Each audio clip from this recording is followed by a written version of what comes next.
আসসালামু আলাইকুম রহমতুল্লাহ। কী অবস্থা সবার, কেমন আছেন সবাই? সবাইকে আমন্ত্রণ জানাচ্ছি আজকে নতুন একটা ভিডিও দেখার জন্য। আজকে আমাদের বাসার মজাদার রেসিপি হচ্ছে, আর সেটা হলো গিয়ে নারকেল বাটা দিয়ে হাঁসের মাংস রান্না করা। আর হাঁসের মাংস হলো গিয়ে বিশেষ করে আমার এবং স্বামী বাবার অনেক অনেক বেশি পছন্দের। আর এই হাঁসটা হলো গিয়ে মা অনেক দিন থেকে আসলে আমাদের জন্য রেখে দিয়েছিল, মানে আমাদের নিজেদেরই পালা। শুধুমাত্র একটাই না, আরও কয়েকটা হাঁস আছে, আসলে আমাদের জন্যই রেখে দিয়েছে মা। আর হলো গিয়ে দেশি মোরগ।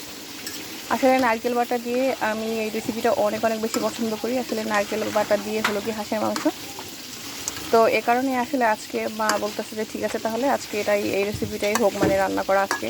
তো এই কারণে আসলে নারকেল বাটা দিয়ে আমাদের হাঁসের মাংস রান্না করা হচ্ছে। এটা তো অসম্ভব ভালো লাগার একটা রেসিপি। আর এটা হলো গিয়ে আমরা যেটা বলি আসলে সাজের পিঠা। আর হলো গিয়ে রুটি পিঠা, চালের গুঁড়া দিয়ে যে রুটি পিঠা বানানো হয় আসলে, সেটা দিয়ে কিন্তু অসম্ভব মজাদার খেতে। আমাদের বিশেষ করে বরিশালের লোকজন কিন্তু অসম্ভব পিঠা খেতে পছন্দ করি। আর এরকম হলো গিয়ে হাঁসের মাংস দিয়ে পিঠা তো একদম জমে যায়।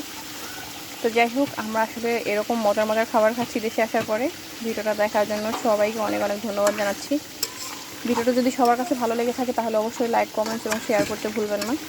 তো আজকে এ পর্যন্তই। ভালো থাকবেন সবাই। আল্লাহ হাফেজ।